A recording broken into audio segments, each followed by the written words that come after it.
Good morning, all of you. Today discuss new topic, quadratic equation. First of all, define quadratic equation.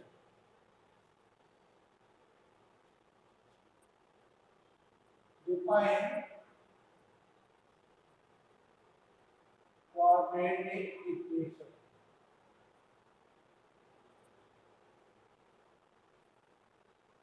An equation in the form of ax square plus bx plus c is equal to 0, where a, b, c are real number and a is not equal to 0.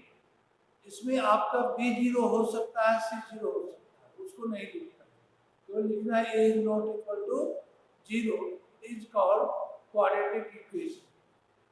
लिख लेते हैं definition. An equation in the form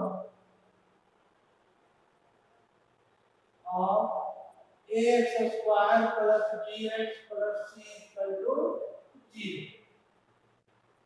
इस form में होना चाहिए ax square plus bx plus c equal to 0, where a, b, c are real number and a is not equal to 0. ये define जरूर करें. अगर ये टर्म 0 हो जाता है ax स्क्वायर, तो ये linear equation in one variable हो जाता है. इसलिए स्क्वायर का टर्म 0 नहीं होना चाहिए. यही आपको क्वाड्रेटिक बनाना है. b 0 हो सकता है, c 0 हो सकता है, कांस्टेंट टर्म 0 हो सकता है. where a, b, c are real number and a is not equal to 0 is called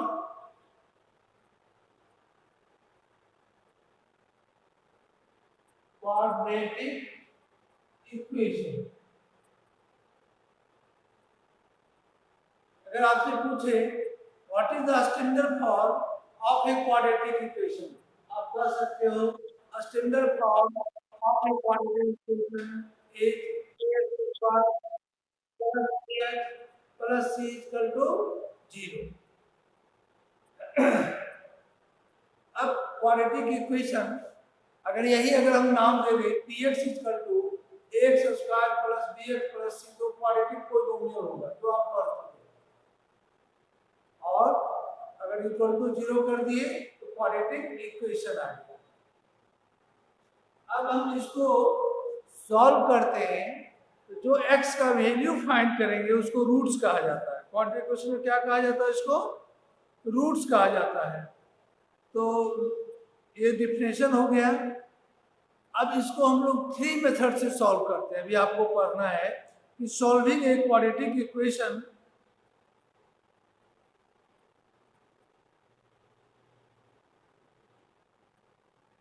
solving a quadratic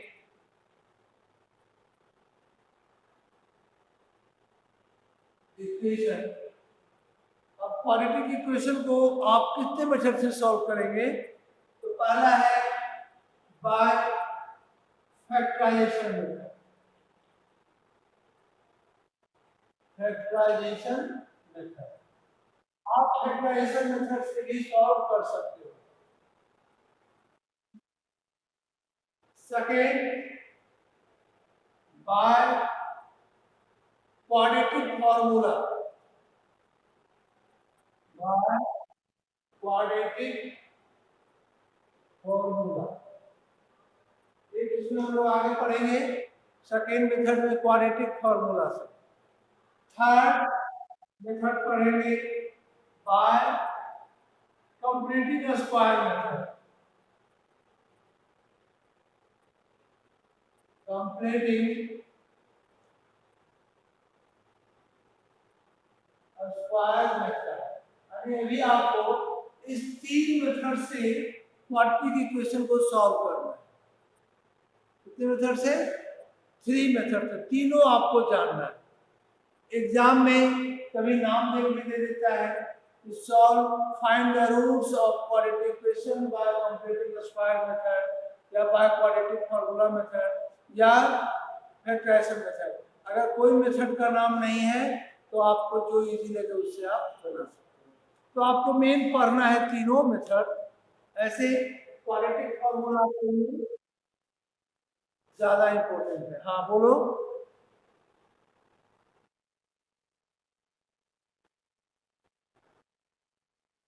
अब देखिए क्वेश्चन पर निर्भर करता है।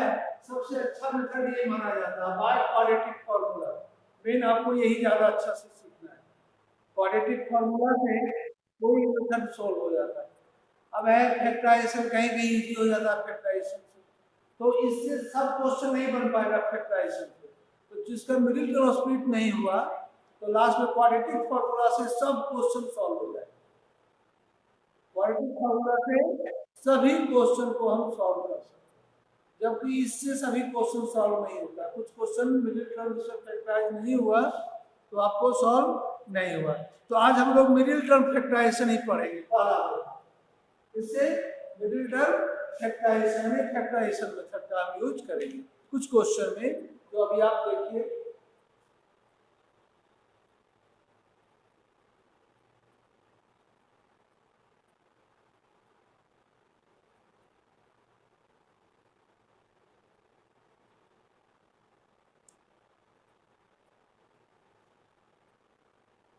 Question is solved by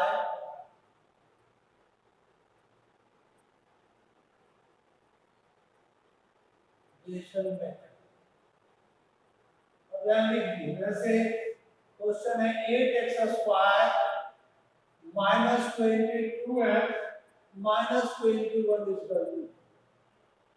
आप क्लास 9th में पढ़े हो इसको, तो 9th में इतना को फैक्टराइज करके जानते।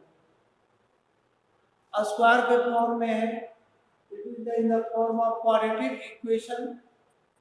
तो इसको मिडिल टर्म स्प्लिटिंग से हम फैक्टराइज करेंगे। इससे मिडिल टर्म स्प्लिटिंग से तो जो एक्स स्क्वायर का कोएफिशिएंट है और कांस्टेंट है दोनों को प्रोडक्ट करो और तब प्राइम फैक्टराइज करो। तो प्रोडक्ट में करके करो या पहले 8 का प्राइम फैक्टर 2 हो जाएगा और 21 का प्राइम फैक्टर 3 से 7 और 7 से 1, यानी इस दोनों को प्रोडक्ट करके हम प्राइम फैक्टर करेंगे, यही 5 नंबर आएगा। 2 into 2 into 2 into 3 into 7। अब आप इस नंबर को दो पार्ट में करो, जिसका सम करने के बाद -22 और प्रोडक्ट करने के बाद इस दोनों का प्रोडक्ट और भी -1। अब बताइए मिडिल टर्म स्प्लिटिंग करने के बाद क्या लिखेंगे, आपको बताना है।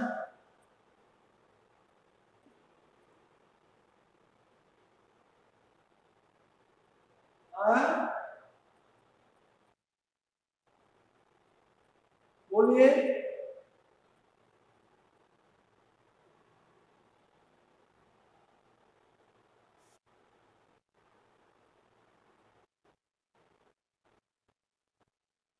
क्या हम लिखे -28 और +6। देखिए ये 6 को लाने दो, 6 को +6 और 7 टू द 14 और 14 टू द 28। -28 और +6 मिडिल टर्म में हमको चाहिए -22। इस दोनों से -22 आ रहा है और दोनों नंबर को प्रोडक्ट करेंगे माइनस के फॉर्म में आएगा। यहाँ भी प्रोडक्ट माइनस फॉर्म में आएगा। प्रोडक्ट करके देख लो, इसके प्रोडक्ट का इक्वल आएगा। अब यहाँ मिडिल टर्म को लिख देंगे 8x² और इसको क्या लिखेंगे, अब जिसको भी पहले लिखे 6 को लिखे या -28 को, -28x + 6x इसको मिडिल टर्म को स्प्लिट किए और -21 = 0। ये रफ को साइड में ऐसे डालिए। ऐसा आप मिडिल टर्म स्प्लिटिंग क्लास 9 में पढ़े हो। हाँ वही काम कर रहे हैं, रिवीजन थोड़ा सा हो रहा है वही। केवल 9 इक्वल टू 0 नहीं था, अभी आपका इक्वल टू 0 आएगा। अब आप फर्स्ट दोनों टर्म से कॉमन और लास्ट दोनों टर्म से कॉमन ले लो।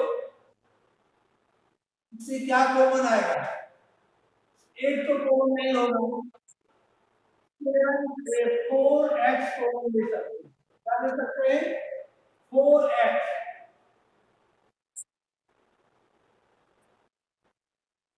और यहां भी +3 ले लो कॉमन।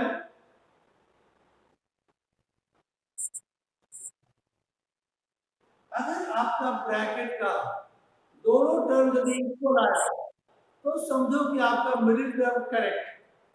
अगर प्लस माइनस के भी अंतर है तो आप समझो कि कहीं आगे हम रॉन्ग किए। अगर ये दोनों कॉमन लेने के बाद करेक्ट आया तो पहला फैक्टर, फर्स्ट फैक्टर 2x-7 और other factor 4x+3 equal to 0। अब ये हम फैक्टराइज कर चुके। अब आप पहला टर्म को लिख दो 2x-7, इसको रहने दो और इसको आगे डिवाइड कर दो 0। ये टर्म 0 या 4x+3 रहने दो और 2x-7 को आगे डिवाइड कर दो 0। दोनों केस बन सकता है। फर्स्ट से भी आंसर x का आएगा, सेकंड से भी आंसर x का आएगा। तो 2x = 7, x = 7/2 और 4x = -3, x = -3/4। तो two roots are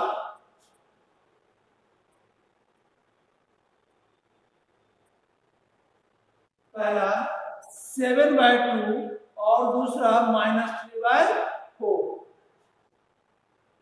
7/2 एंड -3/4, यही आपका इस क्वेश्चन का दो रूट्स है। रूट्स मीन्स अगर x का वैल्यू यहां पुट कर दो 7/2, देखना ये LHS 0 हो जाएगा, या -3/4 पुट कर दो LHS 0 हो जाएगा। इसके अलावा कोई और ऐसा रूट्स नहीं है जिससे ये आपका 0 बनेगा। किसी को प्रॉब्लम इसमें? इस क्वेश्चन में किसी को प्रॉब्लम? जो हम प्राइम फैक्टराइजेशन मेथड से या फैक्टराइजेशन मेथड से इसको हम सॉल्व किए। दूसरा क्वेश्चन में बढ़े।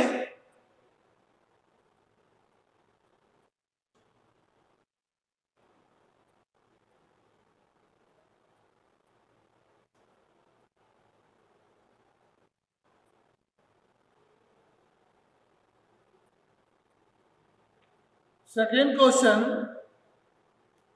वहां भी सॉल्व करना है फैक्टराइजेशन मेथड से। Question is 4√3x² plus 5x minus 2√3 equal to 0। क्या है क्वेश्चन?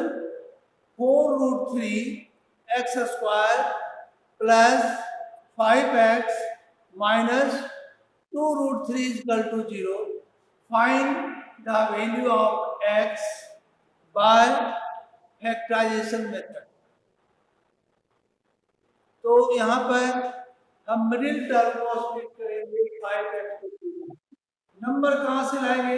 x² का कोएफिशिएंट प्रोडक्ट करेंगे कांस्टेंट टर्म से। अब इस दोनों नंबर को प्रोडक्ट करके बताओ क्या होगा।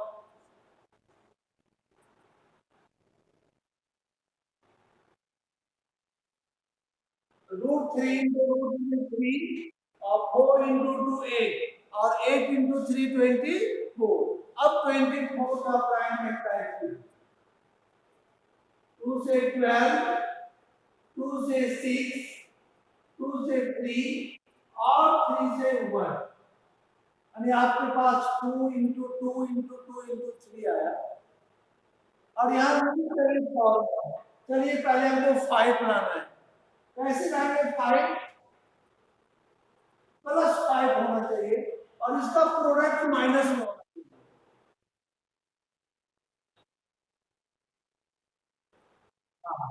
8x minus 3x। चलिए अब यहाँ पर x नहीं लिख रहे हैं, x हम यहाँ पर लिख देंगे, ये तो रफ स्टेप होती है ना। तो आप ठीक बताए, 8 और माइनस 3, 8x माइनस 3x। अगर प्रोडक्ट करेंगे तो -24, यहाँ भी प्रोडक्ट क्या आ रहा है -20, एकदम आपका करेक्ट।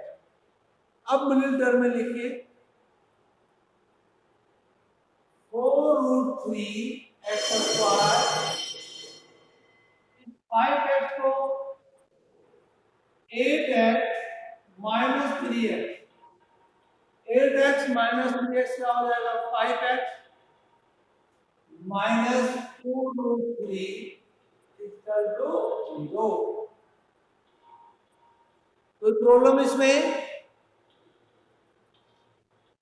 नहीं। अब आपको इस दोनों से कॉमन लेना है, इस दोनों से कॉमन लेना है। बताइए यहाँ पर क्या कॉमन ले सकते हैं।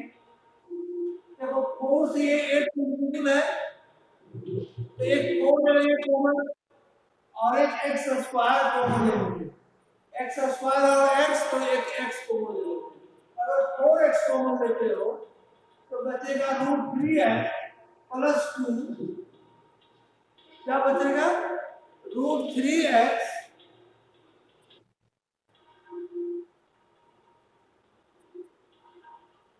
4 इंटू √3, 4√3 और x इंटू x, तो 4x स्क्वायर होगा। ये कॉमन ले लिए, 4x पहला टर्म से और 4x दूसरे टर्म से ले लो तो हो जाएगा 2। अदर टर्म में भी तो फैक्टर यही चाहिए ना, तो आप पहले इसी को क्यों नहीं लिख देते हो। दोनों में इक्वल होना चाहिए, तो हम उसी को देख के यहाँ लिख देते हैं। नहीं तो √3x और प्लस 2, अभी जस्ट बताया था कि दोनों इक्वल होना चाहिए। अब आप सोचिए कि इससे कॉमन क्या है कि यहाँ पर नंबर लिखा है और दोनों का प्रोडक्ट, दोनों का प्रोडक्ट ये आ जाए और इस दोनों का प्रोडक्ट ये आ जाए, क्या लिखना होगा बोलिए, -√3 लिखना होगा, क्योंकि आपको लाना है 3, तो √3 इंटू √3 3, और माइनस है तो माइनस दे दिए, यहाँ माइनस के लिए माइनस इंटू प्लस माइनस, या प्लस देना होगा, और √3 इंटू 2, हम डायरेक्ट यहाँ से देख करके यहाँ लिख दिए, तो आपको लेना आसान हो गया और करेक्ट भी हो गया। तो एक वेक्टर √3x प्लस 2 और other factor 4x minus √3 equal to 0। ये फैक्टराइजेशन समझ में आया। फैक्टराइज हम कर चुके मिडिल टर्म। अब आप या तो लिख सकते हैं √3x plus 2 equal to 0, case 1 बनाते हैं और इसको केस 2 बनाओगे तो 4x माइनस √3 इक्वल टू 0। तो इससे x का वैल्यू फाइंड करो, तो √3x equal to -2, x equal to -2/√3, और सेकेंड केस में 4x equal to √3, x equal to √3/4, x equal to √3/4। तो एक आंसर तो आपका लेकिन क्या इसको और कुछ करना होगा फर्स्ट वाले को। हाँ गुड, रेप्लाइज करना होगा, यानी √3 से न्यूमरेटर और डिनोमिनेटर में मल्टीप्लाई कर देंगे। डिनोमिनेटर में हमको रूट की जरूरत नहीं है, तो √3 -2/3 -2/3 और डिनोमिनेटर में √3 रह सकता है। एक एक आपका ये दोनों, यही दोनों रूट्स आर -2√3/3 और सेकेंड √3/4। ये समझ गए क्वेश्चन,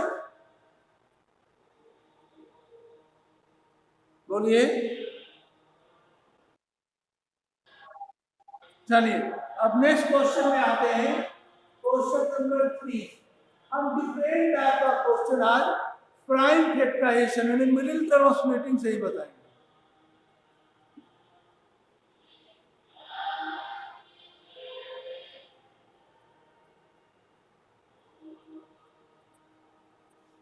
आपको सॉल्व करना है, solve by prime factorisation method 1 by a plus b plus x। ये जो भी बता रहे हैं बोर्ड में आया हुआ है वही क्वेश्चन बता रहे हैं। Equal to 1 by a 1 by b plus 1 by x। क्या क्वेश्चन है? 1 by a plus b plus x equal to 1 by a plus 1 by b plus 1 by x। अब ये क्वेश्चन देख करके तो नहीं लगता है कि क्वाड्रेटिक का क्वेश्चन है, लग रहा है? नहीं लग रहा है? तो आप इसमें जो ही x देख लिए, यहाँ भी x देख लिए, तो तुम समझ जाओ कि इसको पहले आपको क्वाड्रेटिक के फॉर्म में अरेंज करना है। क्वाड्रेटिक के फॉर्म में इसको पहले लाना है। तो कोशिश करते हैं, आप जो एक टर्म x का है और इक्वल टू के राइट साइड में x का है, इसमें ट्रिक क्या है कि दोनों x को एक साइड कर दो। पहला काम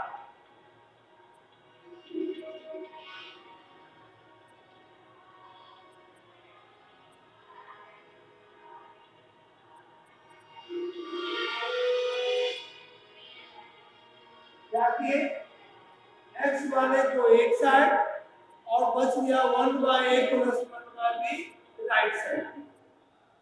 यहाँ भी LHS में दो टर्म, RHS में भी दो टर्म। अब दो टर्म से एक करना है तो क्या करना होगा? एलसीएम लेना होगा। यहाँ भी एलसीएम ले लीजिए और यहाँ भी एलसीएम ले लीजिए। ये दोनों का एलसीएम, दोनों डिफरेंट टर्म है, यानी x into a plus b plus x, ये दोनों हो जाएगा एलसीएम और मल्टीप्लाई का फॉर्म हो जाएगा।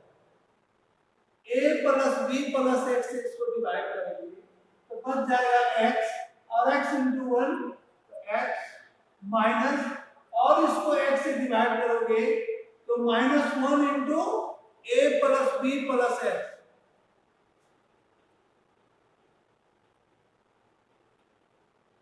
जो काम हम LHS में किए अब RHS में भी कीजिए। इस दोनों का एलसीएम लेते हमको एक टर्म न्यूमरेटर बाय डिनोमिनेटर बनाना है, जैसे धर्म बनाना, तब तो क्रॉस करेंगे। ए भी एलसीएम होगा, ए से इसको डिवाइड कर दिए, ए और ए कैंसिल, बच गया बी प्लस, और बी से डिवाइड कर दिए, बी और बी कैंसिल, बच गया ए इंटू 1। और थोड़ा सा -1 तीनों में प्रोडक्ट करो, x minus a minus b और माइनस एक्स डिवाइडेड बाय, और x का प्रोडक्ट तीनों टर्म से कर दो, ax प्लस bx और x into x plus x.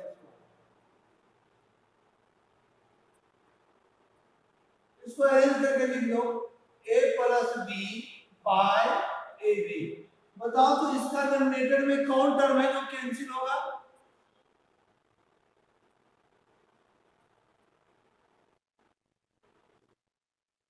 x cancel हो गया, बच गया माइनस a और माइनस b, इससे माइनस कॉमन ले लिए, a plus b by denominator में अरेंज करके लिख दो, पहले x स्क्वायर का टर्म, फिर ax, फिर bx।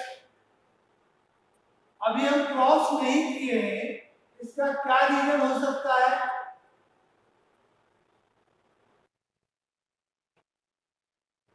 देखिए इसके भी डिनोमिनेटर में a प्लस बी है और यहाँ भी डिनोमिनेटर में a प्लस बी है, क्रॉस करोगे तो ये दोनों टर्म कैंसिल हो जाएगा, आगे जाएगा, इसलिए हम यहीं पर कैंसिल कर दिया।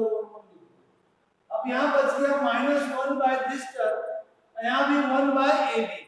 अब क्रॉस कर देते हैं तो इस 1 का प्रोडक्ट इसके साथ करेंगे तो आपका आएगा 1 इंटू एक्स स्क्वायर प्लस ए एक्स प्लस बी एक्स। अगर 1 का प्रोडक्ट इसके साथ में यही लिखा है और इक्वल टू, और यहाँ ए बी है और इसके डिनोमिनेटर में -1 है तो -1 into A B minus A B, और इस माइनस ए बी को ले आओ right side, X square plus ए एक्स प्लस बी एक्स, इसको ले आए राइट साइड तो plus A B equal to 0। यहां तक समझ गए? आपका मिडिल टर्म ऑलरेडी स्प्लिट है, केवल कॉमन लेना है। देखो करके, अगर इस दोनों टर्म पे एक साथ रखें और इस दोनों टर्म पे एक साथ रखें, क्या मैक्सिमम कॉमन हो सकता है? एक्स स्क्वायर प्लस ए एक्स में एक्स कॉमन हो सकता है तो एक्स प्लस ए बचा, और बी एक्स प्लस ए बी में क्या कॉमन होगा? बी, तो एक्स प्लस ए बचेगा। इस दोनों से कॉमन ले लिए x और इस दोनों से कॉमन ले लिए प्लस b। देखिए दोनों का जो ब्रैकेट के अंदर है टर्म सेम आया, यानी इक्वल आया, यानी एक फैक्टर जो ही इक्वल आया आपका फैक्टराइजेशन कंप्लीट। पहला factor x plus a, other factor x plus b equal to 0।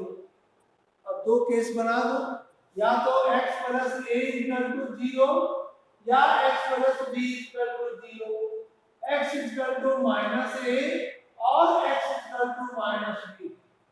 To roots are minus A and minus B. ये बोर्ड में एक साल आया हुआ है तो इसलिए क्वेश्चन को हम ले आए। क्वालिटी में यहाँ पर अरेंज हो गया था है ना? क्या आप बोर्ड पर क्लियर नहीं है? हेलो, आज फिर से एक बार हम कर लेते हैं।